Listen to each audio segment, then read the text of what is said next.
This is the Christmas Movie Screenwriter Podcast, episode number 39. Hello and welcome to the Christmas Movie Screenwriter Podcast. I'm your host, Karen McCann. The Christmas Movie Screenwriter is a podcast about writing, producing, directing, and selling Christmas movies. You can find a transcript, show notes, and an action checklist on my website. Just go to www.christmasmoviescreenwriter.com and look for this episode, which is number 39. A quick few words about what I'm working on. I am almost done with my author website. In fact, it should be up next week. You can check it at karenmccann.com, and that is my author website. I am going to release 2 novels in the first quarter next year. And Karen is spelled C-A-R-Y-N, so karenmccann.com. And I'm also revising a Christmas script, and I'm glad I took my time with it because the outline was way off, and I'm going to save a lot of time in rewrites because I'm getting the outline done right first. And then I'm also considering adapting some of my old scripts to novellas. And one thing I've learned about self-publishing, about writing novels, is that it's a way to really use marketing and finding an audience, and it's just fascinating. And I think it really relates to screenwriting. But anyway, more about that when I have this website up and have adapted a script. So here is the interview. Jake Helgren is a screenwriter, director, and producer from Austin, Texas. After placing in a number of screenwriting contests when he moved to LA in 2008, Helgren has since written, produced, and directed several genre hits for TV and streaming, including the highly rated Lifetime thrillers Psycho Stripper, Killer Dream House, Psycho Sister-in-Law, Babysitter's Nightmare, Murder at the Murder Mystery Party for Fox Tubi, and a multitude of hit holiday romances, including The Holiday Exchange with Kyle Richards on Peacock, The Holiday Proposal Plan, A Cowboy Christmas Romance, A Carpenter Christmas Romance for Lifetime, A Merry Christmas Match, and A Royal Runaway Romance for Hallmark. Most notably, Helgren wrote, directed, and produced the hit LGBTQ+ romance Dashing in December for MTV and Paramount Network, starring Andie MacDowell, which premiered as a simulcast across 4 major networks and was nominated for a GLAAD Media Award for Most Outstanding TV Movie of 2020. Helgren has since been nominated for 2 more GLAAD Awards and produced 2 features, which were nominated for Critics' Choice, Hollywood Critics, and WGA Awards. Helgren currently resides in West Hollywood with his pup, Piper. Oh, lovely. Thank you for including the little puppy on that. I love dogs. Welcome to the Happy podcast, to be Jake. included. She must be included. Well, I told the audience a little bit about you, but why don't you take a minute and tell us about yourself and your business? Yeah, I'm from a small town in Texas. Grew up there, out in the country, watched movies over the weekends with my family, and started working at a video store in high school. So I worked at 2 different video stores in my hometown all through high school. Was always around movies, always loved movies. When I was young, thought I was going to be a book writer, and then Oh, really I didn't okay. really have the patience for that. But I always loved movies, so I was like, well, I'll start writing movies. But funny enough, when I was really young, I told my mom I wanted to be a movie director, even though I didn't really know what that was. So Oh, then I kind of like, I guess, never revisited that because I said it as a kid. But yeah, and then I started writing in college, screenplays. Took some informal classes, took some classes at my university. My degree is in writing, and that just I learned a lot about screenwriting in that time, and then started doing that. Moved out to Los Angeles to pursue the business. Moved back after a couple of weeks because I did not like Los Angeles. no. Okay. Yeah, and finished my undergrad back in Texas, and then did a short film in Austin, and then had a kind of a different view of my dreams at that point. The dream didn't really Okay. go away. So came back to Los Angeles in Okay. 2008, and I have been here ever since doing that. Wow. So yeah. Yeah, it's Uh, been a wild journey. I started out screenwriting, was doing a lot of screenwriting, met my first producing partner, who is still a dear friend of mine. She's on the East Coast. Started making movies with her because she needed some production help because she has other businesses. uh, So kind of got my feet wet with her, and then she really encouraged me to start directing. At some mhm. point, I did that. I thought I failed miserably the first time I did it, so I said I'm never doing that again, um, Okay. and didn't direct again for 2 years. And she encouraged me to give it another shot. I did it again. I was really happy with the way that it turned out the second time, and then kind of have been doing all three ever since. Um, Wow. Started a business 8 years ago with my current business partner. We have produced, I think, well over 50 movies together in the last 8 years. Holy Uh, cow. and yeah, growing, continuing that business to this day. That's a huge success story, and kudos to you. Now, you got a lot of movies on your IMDb page, but let's talk about the Christmas ones. I'm gonna say I don't What know if are I want to talk about all of them, but well, that would be a 4 hour but podcast. yes, please. Yeah, yeah. If I ever start a podcast for thrillers, I'll let you know. Now, what are some key elements that you look for in a Christmas screenplay that would motivate you and or motivate you to produce it? Yeah, I read a lot of Christmas scripts. I write a lot of Christmas scripts. I think the recipe that I apply to myself when I'm writing, but also that we look for when we're looking at scripts, is in general something that feels it's such a oversaturated market. So it's really, and we get a lot of Christmas scripts that like check all the boxes of what you think should go in a Christmas script, but don't really tell us anything new and fresh. And I think it's really important to find a way to stay within the formula and make sure you're you know you have these beats that we all kind of have come to know and love when it comes to a Christmas movie, but then also do it in a fresh, fun way. And even if you find, I mean, there are versions of things that I have seen that have been like done and then not well done. And Mm. then if someone recycles it down the line a few years later, it can be really well done. So I try to avoid doing anything again that's been really well done. Try to Yeah, like yeah, yeah. find, but there's always fresh ways to to the old formula, in my opinion, and I'm always trying to look for those. When you say the market's oversaturated, do you think that means the demand is going down, or there's still a lot of demand for these? Because it's what, 150, 170 movies or more? I don't even know how many. I should double check my stats. How many are made each year? I mean, the numbers have changed a lot in the last couple of years. I mean, Hallmark and Lifetime, who I've done a bunch of movies, especially with Lifetime. Their content has, well, Lifetime for sure has reduced. There was a time a few years ago that I think they were doing up to 30 Christmas originals, and in the last couple of years, it's been somewhere between 8 and 12. So that's a significant reduction. Yeah. We had a few years ago, HBO Max had 4 or 5 originals. Amazon had two or three. Peacock had one. In the last 2 years, HBO Max has had zero. Peacock has had zero, and and Hulu has had some acquisitions that are originals from independent films. But yeah, it's definitely a I would not say the Christmas market specifically is struggling. It's just the film market in general is struggling. There is a demand for content, but it is really, really difficult to navigate.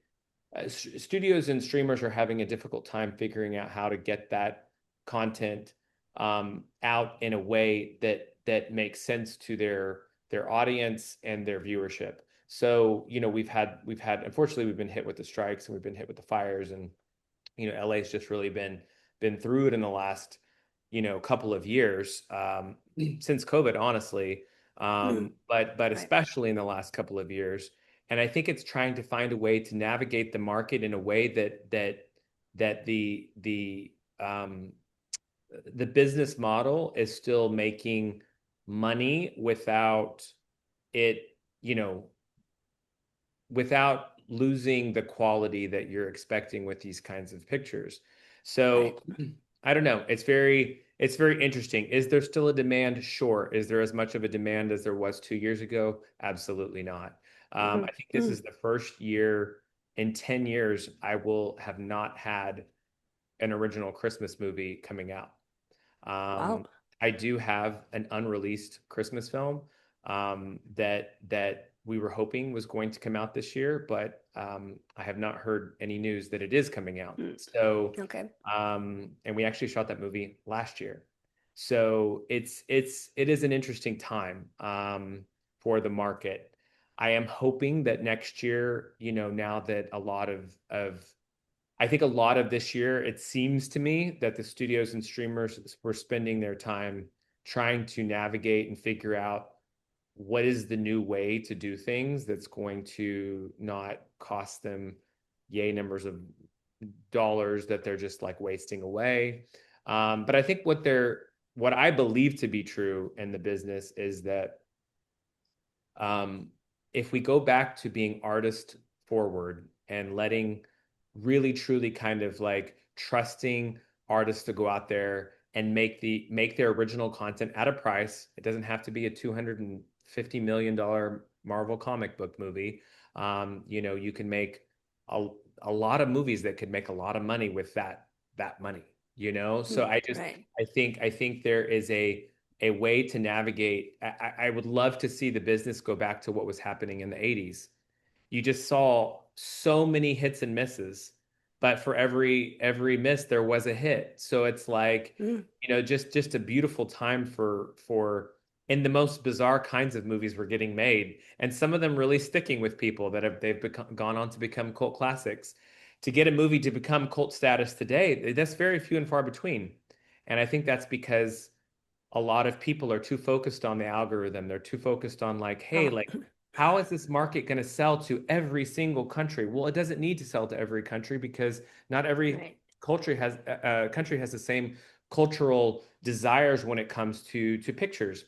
So it's Right. great. I think it's great that we have studios and streamers who are out in other countries making movies and content that actually does provide to those locations and those cultures, and I like watching those as well. But I do think there is a way to come back to kind of the homegrown way of Yeah. doing things, in a way that is still, lucratively, it's still lucrative, still it's still viable Still and viable. lucrative.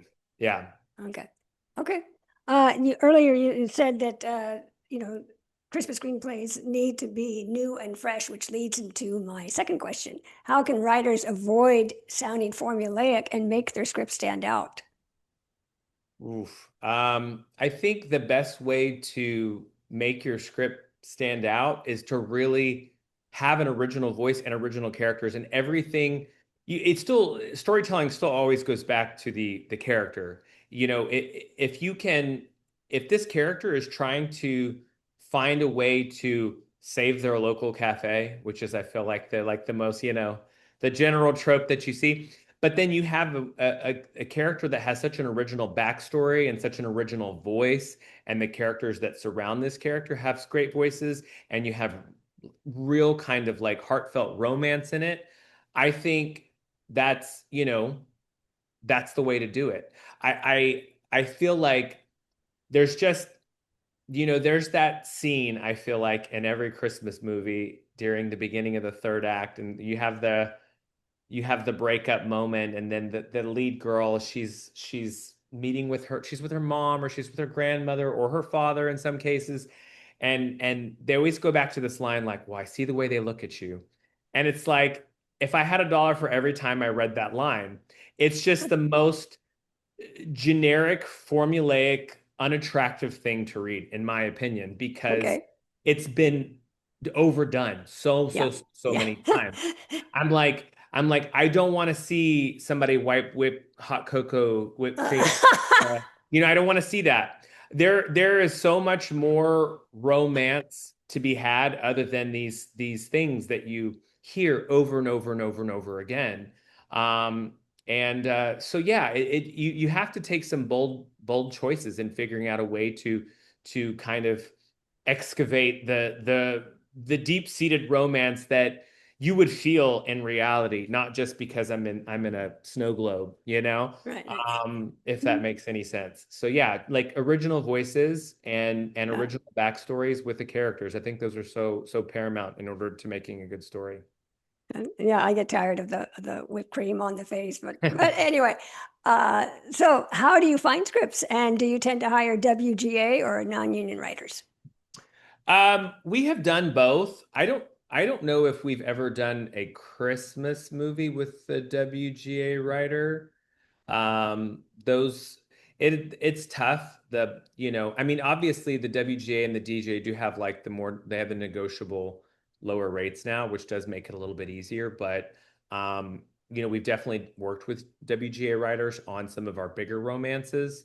But not usually. We're not opposed to it. We've gotten sent, we have some scripts in development that are WGA that we would love to have made.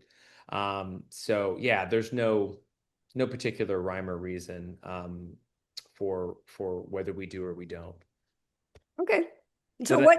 does that answer the question? Yeah. Oh, yeah. Yeah. Definitely. Okay. So, what types of Christmas movie scripts is your company targeting for development? Are there specific themes, settings, or characters you're focusing on? I mean, for settings, we've filmed all over and we don't really, sometimes there was a time in the market when it's like you hit the movie had to have snow. And there was a time before that when it didn't. And now we're back in a trend where you don't necessarily need snow. So I think that kind of, does kind of open up set pieces of where you can go and where you can film. I mean, we've shot a lot of our Christmas movies in Big Bear, Lake Arrowhead, Idlewild, snowy places that are here in California. But I've also shot places that are specific to the town, like I did the first Christmas movie in Solvang, and that's a Christmas town, and no one had Yeah. ever shot there. Yeah. Really wanted to tell an original story that kind of revolved around the traditions and the magic of that town. So I visited the town. They opened up their arms to us. They were just so wonderful. They are just amazing. And then I wrote the script around, um, you know, Smart. everything that I learned about the town. Same thing with Leavenworth. Went up and visited Yeah. Leavenworth, another Christmas town. Never, I think there's been some B-roll shot there. I think there's been some other. I mean, I think this Allison Brie rom-com on Amazon was shot there, but like never a Christmas movie, and it's a Christmas town. Yeah. So it was really, really wonderful to go there and actually, get the magic of that town shot in a Christmas movie.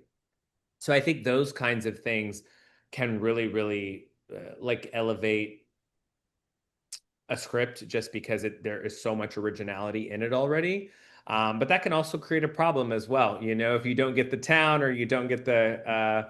the place. But yeah, I don't know. Like, we shot a desert cowboy Christmas romance was a movie we shot in the Arizona desert. It was a really, and we shot it in July. It was blazing hot when we Yeah. filmed the movie, Yeah. and Wow. actors were wearing jackets and stuff. But yeah, it was brutal for them.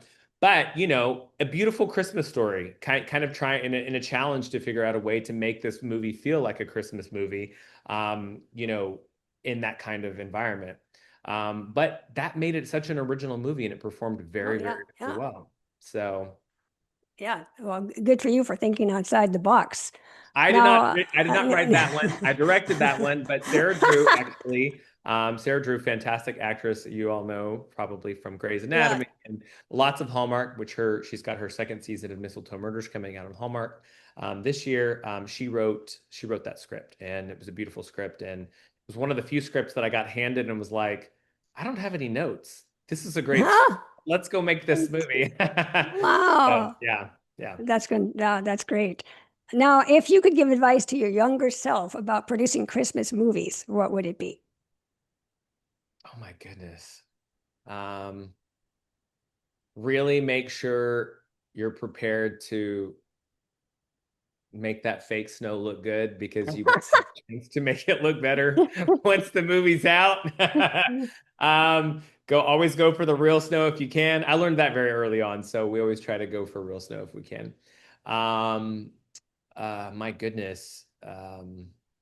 Yeah, like just really, really, really focus on good storytelling. I think my first Christmas script that I ever wrote, and I still like the script. It's a cute script. But it never got made. There were like I think three or four other movies around that 2 year time period that got made that were very similar. Okay. So, yeah, and I think my lead character was a little too acerbic for the taste of some of that. Okay. So when Okay. looking back, I was like, okay, like the character needs to be complex, but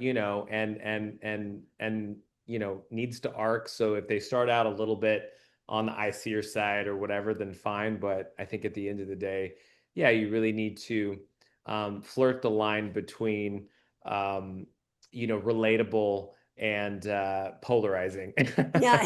So, yeah. Well, that's a good way to put it. Okay. Now, what is the best way for screenwriters to connect with you and perhaps submit their ideas or their scripts?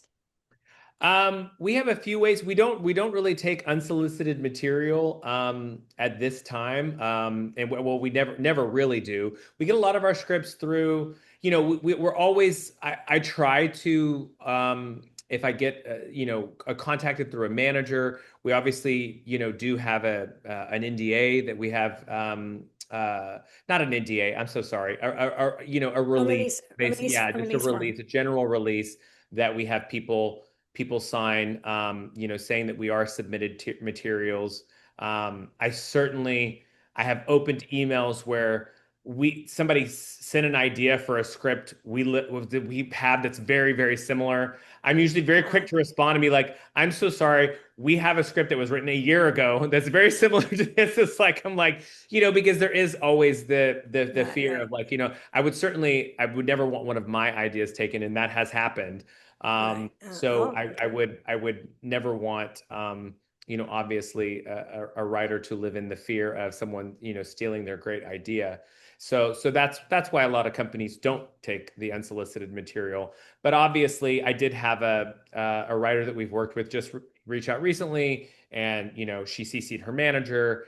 There's a protocol that we go through to but yes, we have our website www.ninthhousefilms.com is and actually we just got it updated.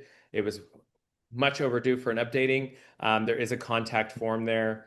But again, we traditionally don't take unsolicited scripts, but always open if you're going through the proper channels to trying to look at material. Even though we're not looking at too much right now because I think we're going to be set for next year. But maybe we'll be looking in the spring. It'll be interesting to hear how the movies for this Christmas performed. We don't ever really know until obviously the end of the year or early at the beginning of next year how well the hmm. slates for these networks and streamers have performed. So once we do usually find that out, it does kind of make a difference as to how many movies we end up being able to do for the next year. But like I said, we generally come the end of December have like two or three movies planned that we'd like to do, and as of this time, we have 4 or 5 projects that we've been wanting to do over the last 2 years that have not happened. So, which a couple of scripts that I wrote are included in. So it's a tough time for the market. But we've had stuff go that it's like, hey, it's always like, hey, well, this ends up going and that one doesn't. So we never really, really know. So it's always, of course, it is good. We like to try to keep development going as much as we have the bandwidth um, to do so. Okay. Now, I realize that Christmas movies are shot year round, especially in the desert, in the mountains, wherever. Is there for writers that are interested in pitching producers Christmas scripts, is there a time of year that's better than another to For pitch? pitching. Um, yeah, I think it varies amongst the buyers for when we actually end up pitching. And so sometimes, yeah, for a writer, it would be good to pitch to a producer when it's closer to the time that a producer is going to go pitch to a buyer or an investor. I think that, anywhere from end of summer, maybe very early fall, um, sometimes can be good because it can kind of prepare the producer for what they would like to take out at the end of the year.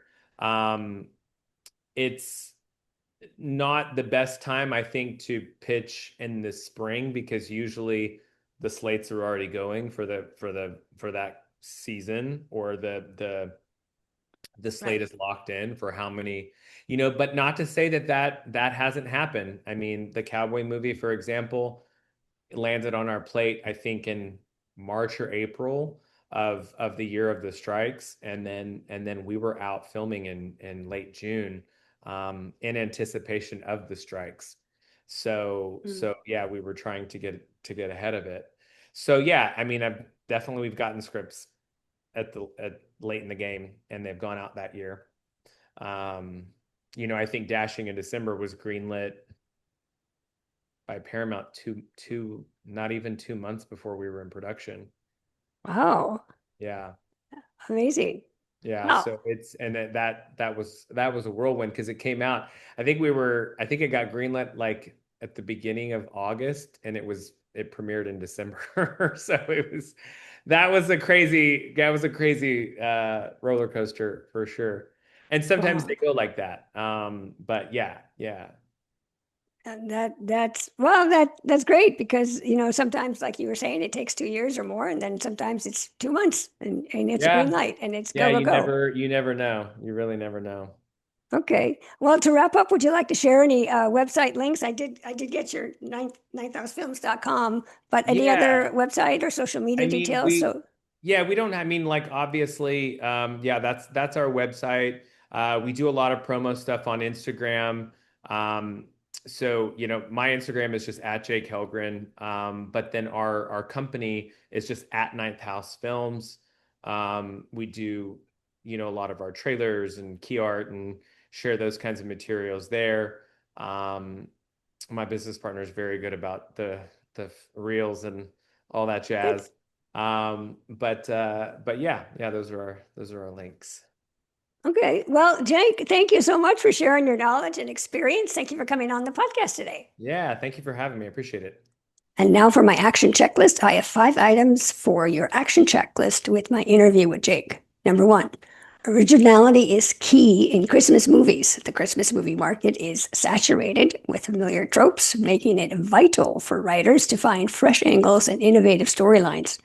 Jake emphasized that even when working within popular themes, presenting them with unique twists and memorable characters can help a script stand out and resonate with audiences. Number two, authentic character development matters. Jake highlighted that original voices and authentic backstories are what create compelling holiday stories, rather than relying on formulaic plots. Focusing on nuanced characters and believable relationships can elevate a screenplay above the competition. Number three, embrace unique locations and settings. To make films feel new, Jake's company often chooses distinctive filming locations such as Solvang, Leavenworth, and even the Arizona desert. Using remarkable backdrops and investing in details like high quality fake snow can add visual interest and originality, making the story stand out. Number four, the film industry demands adaptability. Jake acknowledged ongoing challenges in the industry, fluctuating budgets, fewer original projects from platforms, and unpredictable green lights.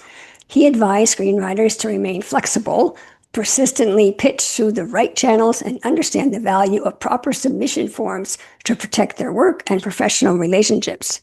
Number five, Hope for a renaissance of original scripts.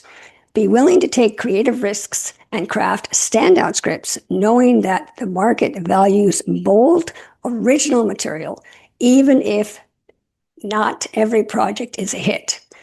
Jake expressed optimism for a more artistic-driven approach, reminiscent of the 1980s when risks yielded both breakthroughs and beloved cult classics. He encouraged writers to be bold with their voices, embracing distinctive characters and storylines that have the potential to become future favorites, even if the journey involves a mix of success and setbacks. Well, that's the show. Thank you for listening. To show your support, please give us a 5-star rating wherever you get your podcasts. And you can fuel more great content by buying me a hot cocoa on Buy Me a Coffee. Just go to the page Christmas Movie and explore other inspiring podcasts and blogs at our website at christmasmoviescreenwriter.com. I'm your host, Karen McCann. Thanks for listening, and I'll see you on the next Christmas Movie Screenwriter podcast. Bye.